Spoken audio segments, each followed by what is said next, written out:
Hello, and welcome to Tennessee Court Talk. Recovery courts, also known as drug courts, started in Tennessee in 1996 in Davidson County.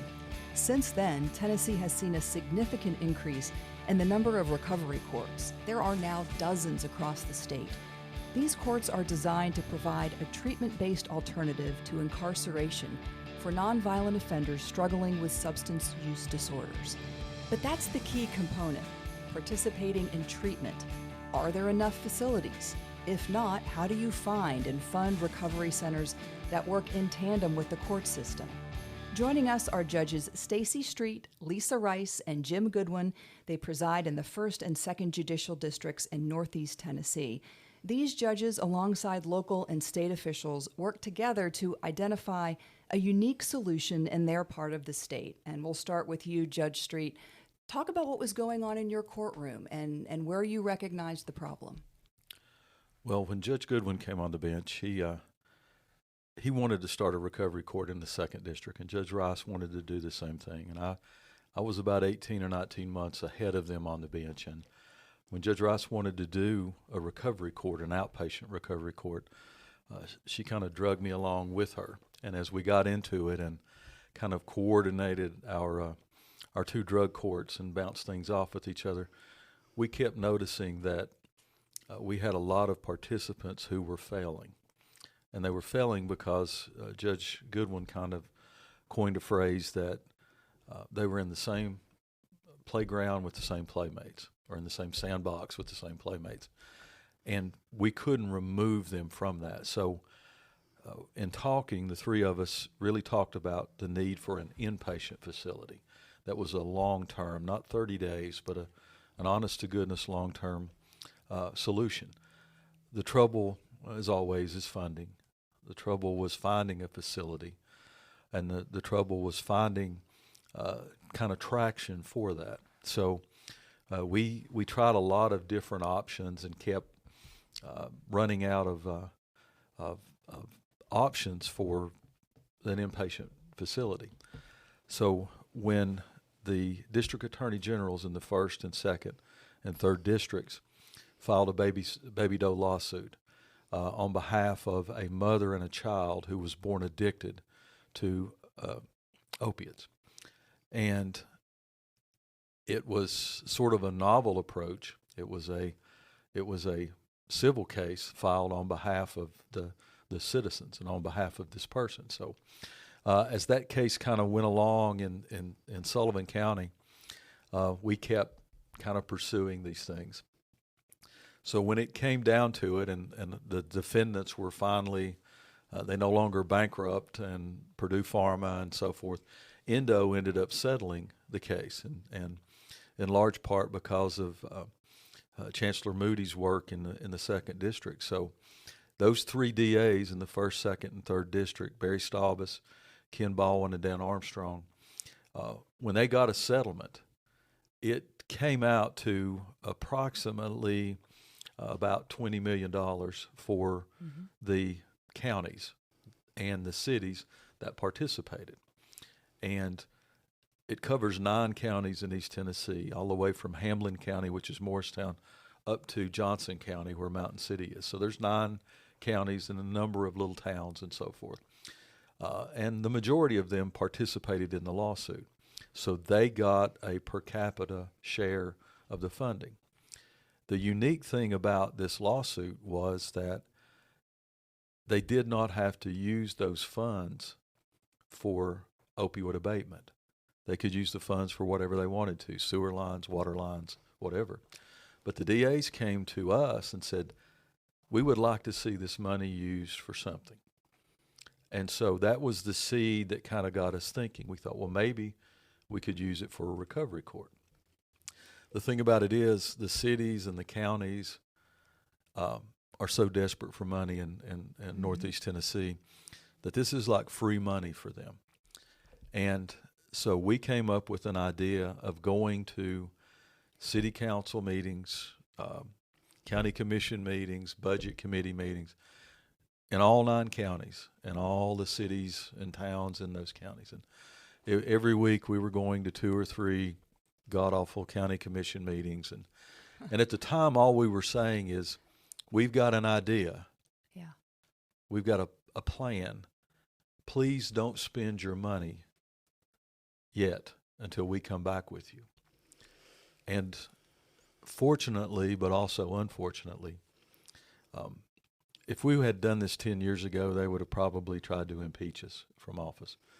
But everybody on the county commissions or the city councils or these little town assemblies knew someone, loved someone, or had someone in their family that was addicted to opioids. So the majority of people that we went not only said, we'll do that, but they voted to give us, if not all of their money, the majority of their money. And so I'll let Judge Rice pick up on the facility that we were able to pick up. But that was where we started. So they called us the Black Robe Brigade because we were going, we weren't soliciting funds. All we said is, please don't spend your money. And some of the counties went ahead and bought trash trucks and sewer lines, but the majority of them said, we like what you're doing. And then another miracle happened, and I'll let Judge Rice explain about the facility. Well, it was almost a perfect storm, as Judge Street explained. The opioid settlement, the baby dose settlement came in about the same time as a work camp that was operated by the Tennessee Department of Corrections was closing in Roan Mountain. They decommissioned it as an incarceration facility. And it's not set up as a cell after cell after cell type prison, but more of a dormitory style sleeping arrangement. Doesn't have quite the same feel as a true penal facility, and it was designed for lower classified inmates to go out and work in the community as on a basically trustee status on work crews. So we thought if we could get something from the state level to assist us in utilizing that facility as it was closed and it was in good shape, operating well, had not been vacant that long, we thought we could really have a good place to treat people on a long-term basis and have them in a secure facility, but not make them feel like they're still in jail. Mm-hmm. So it was a perfect storm that all of that came together at the same time, both the change in community thought, the opioid settlement, the baby dose settlement, and the facility that we're now calling the Northeast Tennessee Residential Recovery Court. That all came about simultaneously, just a perfect storm, so to speak.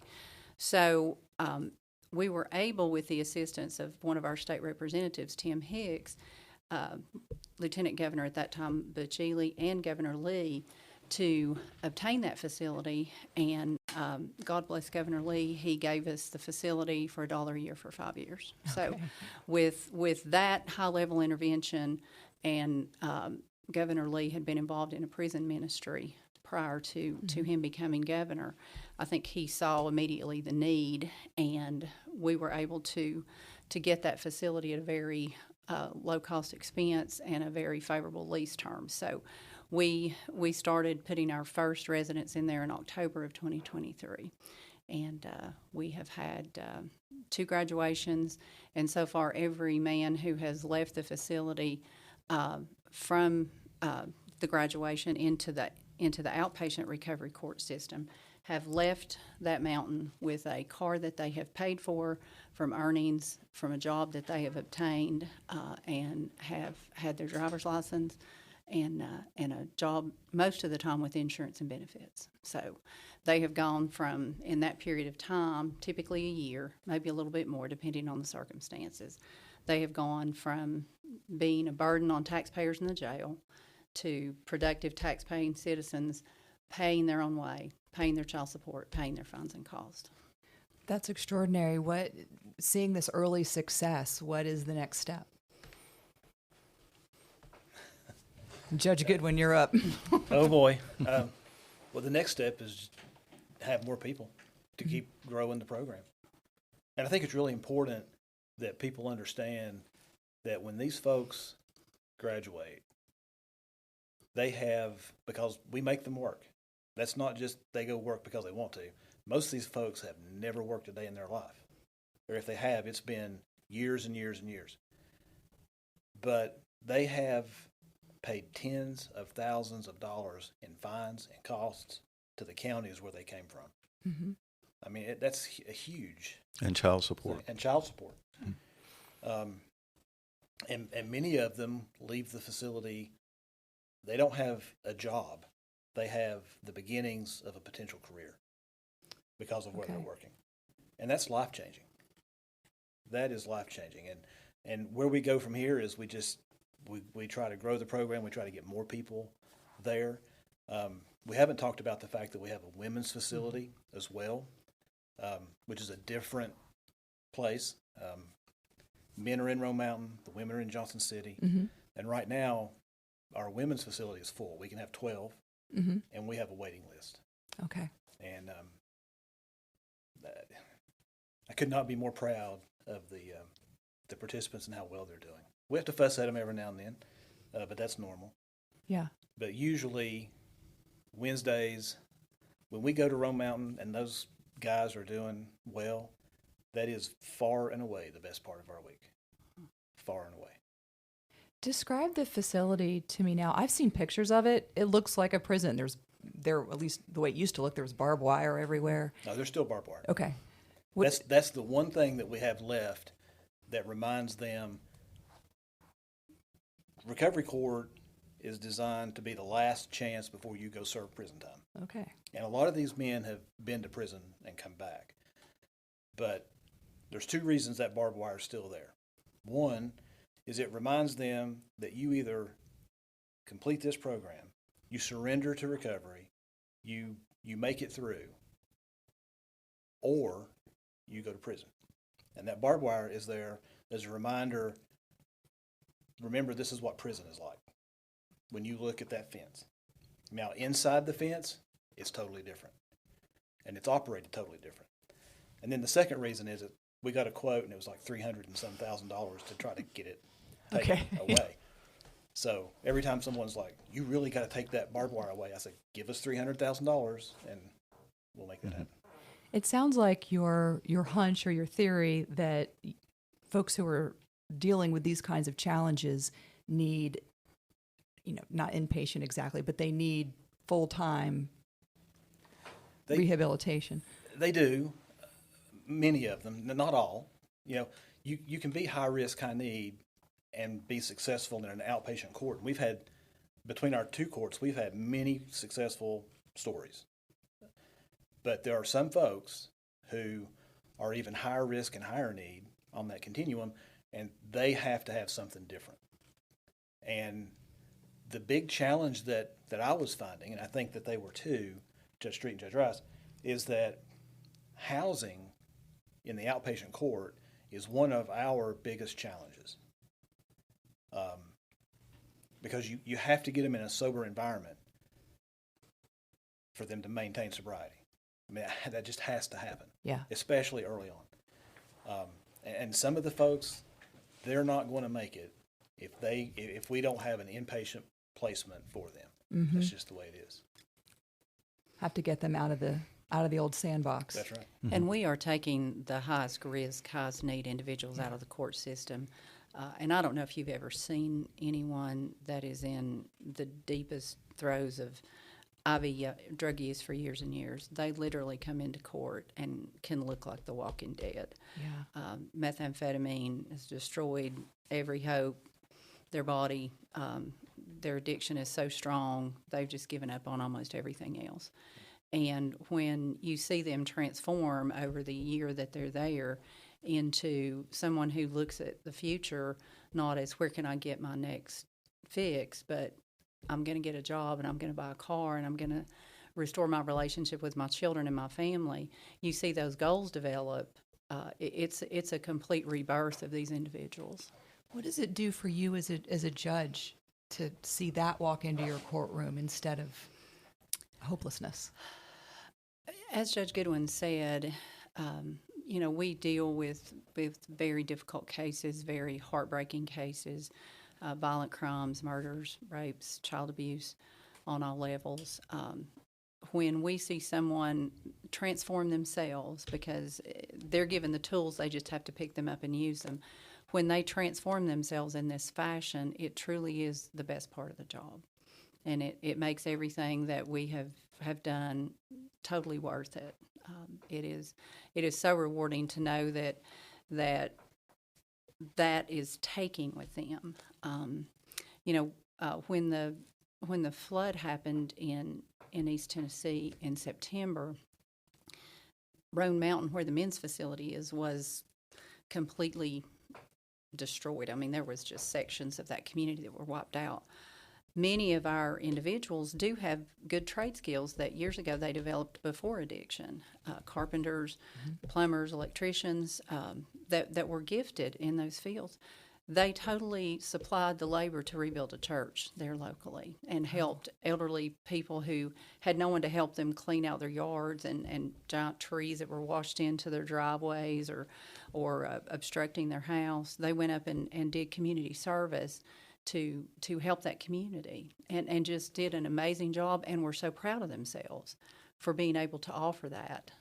It was really an amazing transformation to see them do something for someone else. It sounds like it's restoring dignity, where, Judge Goodwin, you were saying some of these folks had never worked before, hadn't worked in a long time, hadn't volunteered. Yeah. Well, and the unique thing about it is if you can have someone in an outpatient program that can succeed, can stay in that same sandbox, and maintain their sobriety, they're sometimes stronger because they've learned to overcome that. Mm-hmm. We needed the residential facility because we remove all barriers to recovery. I mean, and I tell people recently that we've been going back around on our little tour here of giving people updates. We're running a hospital for sick people.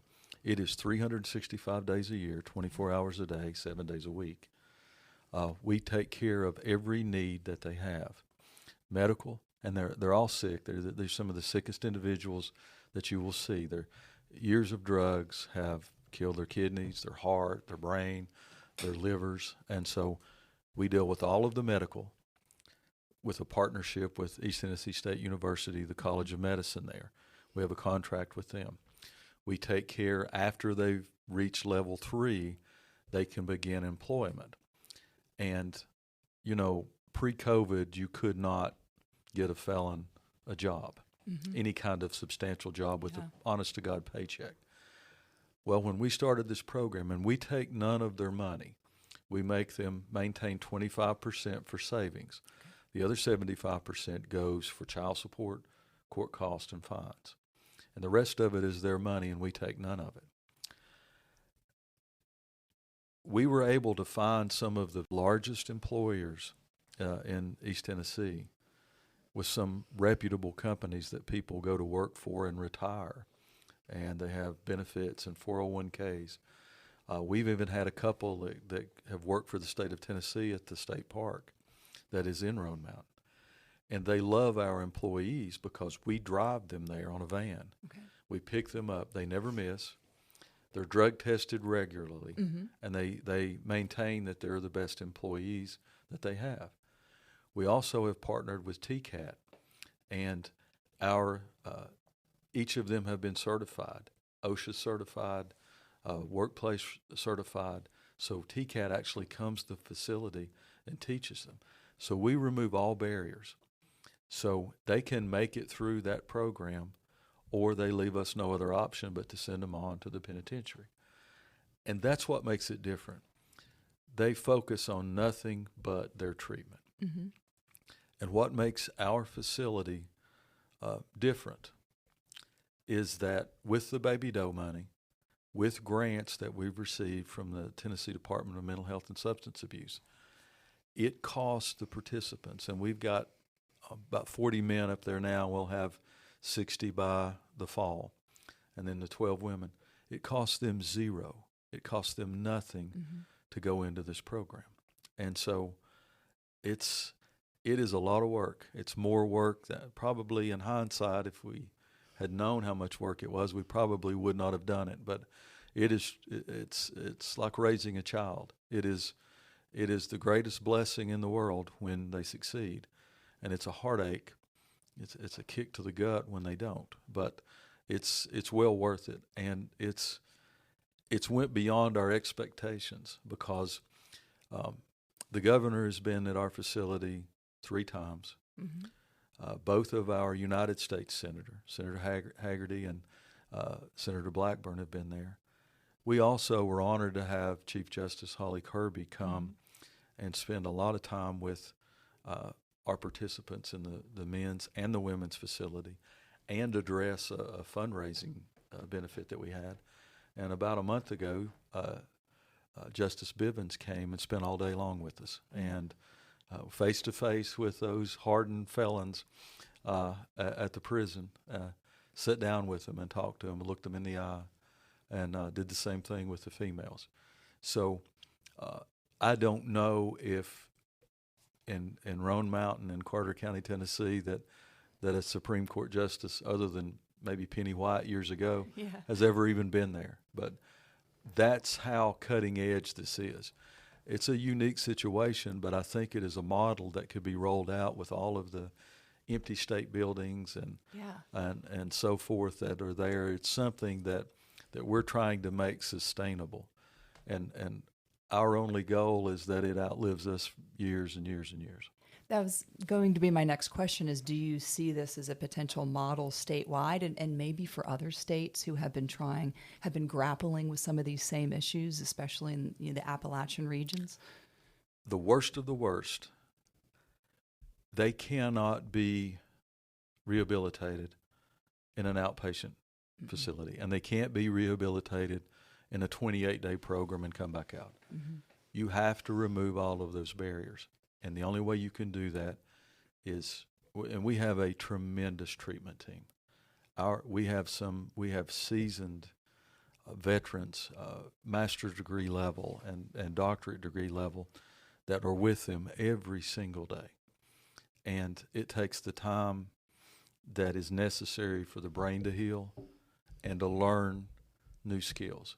And as they said, we had a 40-year-old man the other day we were talking to during our recovery court, and we do it on Wednesday nights. One week we do our outpatient, and then the next week we go to the inpatient.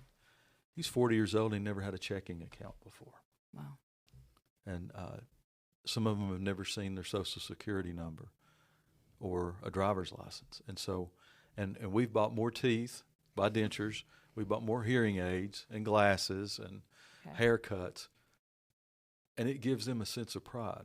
And you ask about that. Our first group, when they became eligible at about the middle part of last year to go to work, and they went to work, especially a couple that had gone to the state park. Some rough old boys up there work at the state park because they're mowing and maintenance and so forth. And when we asked them how their job was going, they said they respect us. They don't treat us like convicts. They respect us. They're showing us respect. And it was a great teaching moment that we could look at them and say, you got what you earned. You were treated the way you were before because you earned that, because you were a convict. But now you've earned that respect. Remember how that feels. Remember how that feels, the pride that you have. And that was kind of shocking to us, that, and it was eye-opening that, they're human beings. And nobody will put somebody in the penitentiary faster than the 3 of us sitting here if they deserve it. But this has given us a chance to show a little grace and mercy to those that earn it. And when they do, there's no greater feeling than that.